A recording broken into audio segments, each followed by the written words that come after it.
Hello guys, welcome back to my channel the English learner.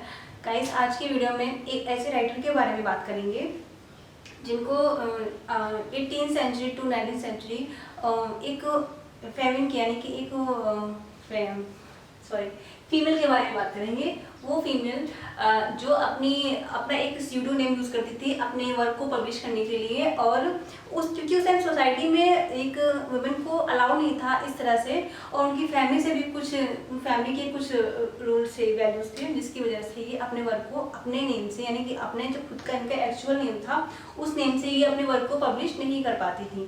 तो इसलिए ये use करती थी स्यूडो नेम यानी कि एलिस बेल। आपने पहले भी बात पढ़ा होगा। मैंने एक और इनके पहले एक राइटर जिनका वर्क था जेन आयर की एक स्यूडो नेम से पब्लिश किया गया था वर्क क्यूरर बेल यानी कि शैलोट ब्रॉन्टे। तो उन्हीं की सिस्टर हैं, उनकी ये सेकंड सिस्टर हैं जिनका नाम है एमिली ब्रॉन्टे।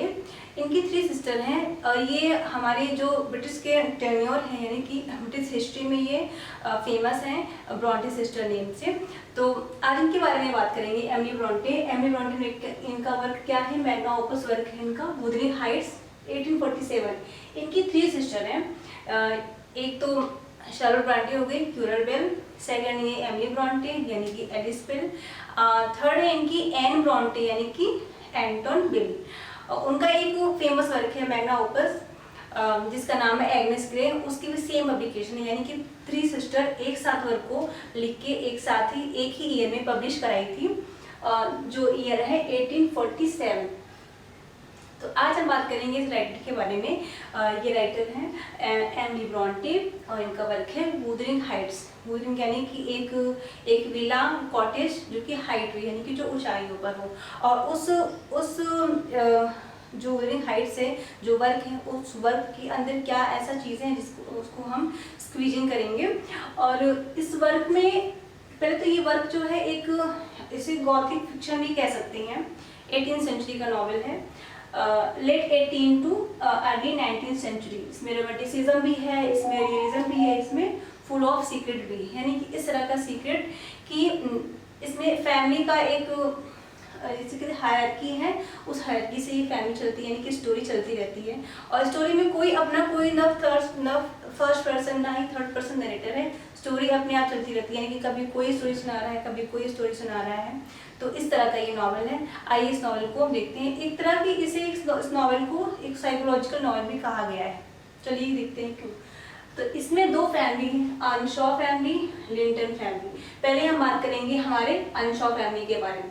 अनशॉ फैमिली में मिस्टर अनशॉ हैं एंड मिसेस अनशॉ हैं। तो इनकी 2 बच्चे हैं जो मिस्टर अनशॉ के यानी दोनों हस्बैंड वाइफ के 2 बच्चे हैं। एक तो लड़का बॉय है सन हेनली एंड डॉटर कैथरीन। इनका एक अडॉप्टेड सन है हेथक्लिफ एक ऐसा बच्चा है यानी कि उसको अडॉप्ट किया है। समझ लो इनके 3 बच्चे हो गए उस हिसाब से अनशॉन फैमिली के। तो इसमें क्या है, जो हिंडले हैं इसको बहुत ज़्यादा यानी कि जो अनशॉ फैमिली है बहुत ज़्यादा केयर टेक करती है हेथक्लिफ को, इसलिए जो उनका जो खुद का बेटा है हिंडली वो उसे पसंद नहीं करता है।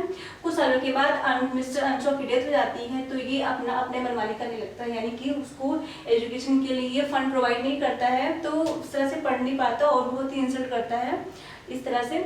और बेटी भी एजुकेट रहती है, हिंडले भी रहता है, बट ये जो है हेथक्लिफ ये अच्छे से इसकी एजुकेशन प्रॉपर नहीं हो पाती है।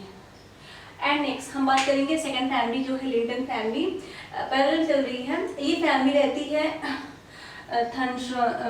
थ्रूस क्रॉस ग्रेंज में, ये जगह का नाम है इनके घर का, और ये इस फैमिली का नाम है वुदरिंग हाइट्स। तो दोनों फैमिली पैरेलल चल रही है। Linton family mister Linton Mrs Linton. Mister Linton दोनों हस्बैंड वाइफ के 2 बच्चे हैं यानी कि एक बेटे का नाम है सन एडगर एंड डॉटर इजाबेला। तो हमने इतना चीज़ें समझ लिया इस वर्क को।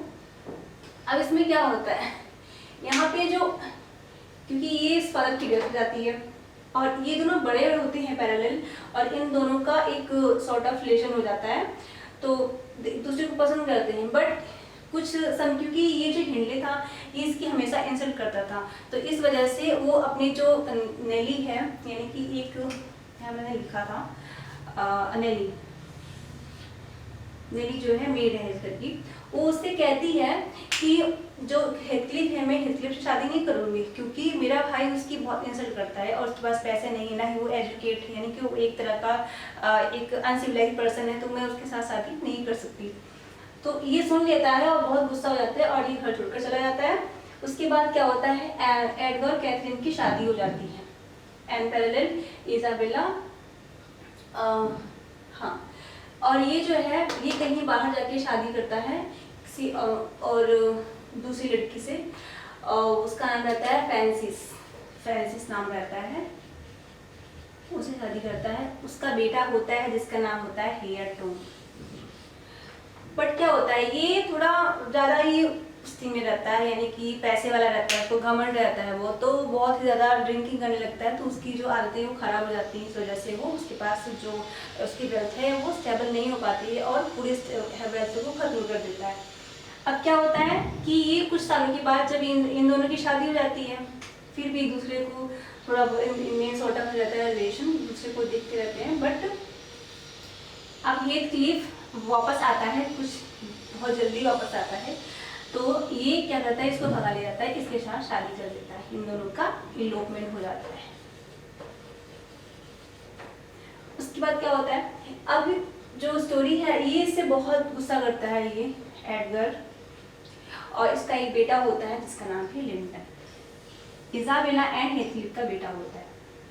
बट से ये जो अपना, क्योंकि एडगर का ये नेफ्यू होगा, इसे बुला लेता है कि आ जाओ लंदन में। ये इसकी जो वाइफ है यानी कि इजाबेला, इससे बहुत परेशान रहती है हेथक्लिफ से। हेथक्लिफ इसको बिल्कुल पसंद नहीं करता था, पता नहीं क्यों उसने शादी कर ली थी, बट इसको जब बच्चा होता है इसलिए आती है लंदन और ये इसको बच्चे को बुला लेता है। अब क्या होता है, कुछ सालों के बाद हिंडी की भी डेथ हो जाती है। पहले इसकी वाइफ की डेथ होती है, फिर हिंडी की डेथ होती है, फिर ये जो इसको कैथरीन, जो बेटा एडगर कैथरीन का जो बेटी होती है कैथी, ये बहुत ज़्यादा बीमार पड़ जाती है और इसकी भी डेथ हो जाती है, इसको भी बरीड कर दिया जाता है। और अब कौन बचता है, अब कुछ सालों के बाद ये ज़रा ये तो चली जाती है लंदन, वहाँ तो रहती नहीं है, ये भी डेथ हो, इसका भी डेथ हो जाता है, तो पूरी फैमिली की डेथ हो जाती है धीरे धीरे करके। अब कौन बचता है, अब ये बच्चे इतने। अब लिंडन कैथी, क्योंकि हेथक्लिफ चाहता था, लिंडन जो है बेटा था हेथक्लिफ का, कैथी थी कैथरीन और एडगर की बेटी, तो ये चाहता था कि मतलब उसकी माँ को नहीं बट उसकी बेटी को मैं अपना सकता हूँ, ये तो अपने बेटे से शादी करा देता है। फिर कुछ सालों के बाद लिंडन की भी डेथ हो जाती है। उसके बाद क्या होता है, फिर बचता है हेयरटोन, कैथी एंड ये। तो क्या होता है कि कैथी रहना नहीं चाहती थी इनके साथ, बट इसको मजबूरी में रहना पड़ता है क्योंकि और कोई नहीं था कैथी के लिए। अब आते हैं मिस्टर लॉकवुड, ये लंदन से आते हैं, ये देखते हैं इस फैमिली में, पूछते हैं इनको कुछ, एक कहते हैं कि एक घोस्ट अपीयरेंस होता है इस घर में आकर, वुडलैंड हाइट्स में आके। तो ये पूछते हैं, किससे पूछते हैं, नेली से पूछते हैं जो मेड रहती है, कि बताओ इस घर का स्टोरी क्या है, ये घर ऐसे क्यों है। पूरी स्टोरी को ये नैरेट करती है। कभी पूरी स्टोरी को तो नैरेट नहीं करती, कभी कोई कर रहा है, कभी और कोई कर रहा है, हर अलग अलग आपको बताता है। अब धीरे धीरे ये स्टोरी, क्योंकि मैंने आपको पास्ट बताया, अब ये स्टोरी आ जाती है एकदम अपने प्रेजेंट में है। तो नेली जो है इसको स्टोरी बताती है, ये आके देखता है घर। अब ये जब आता है तो घर में कौन कौन रहता है, हेयरटोन, ये भी इसकी डेथ हो जाती है तब तक जब तक ये आता है, और कैथी हेयरटोन रहते हैं, इन दोनों का लव अफेयर हो जाता है, दोनों शादी कर लेते हैं। तो स्टोरी जो है यहीं पर एंड हो जाती है। तो यही है वुडलैंड हाइट्स में। और एक तो गॉथिक नॉवेल है, मैंने बताया आपको, इसमें फुल ऑफ सीक्रेट भी है और एक वाइल्डनेस भी है।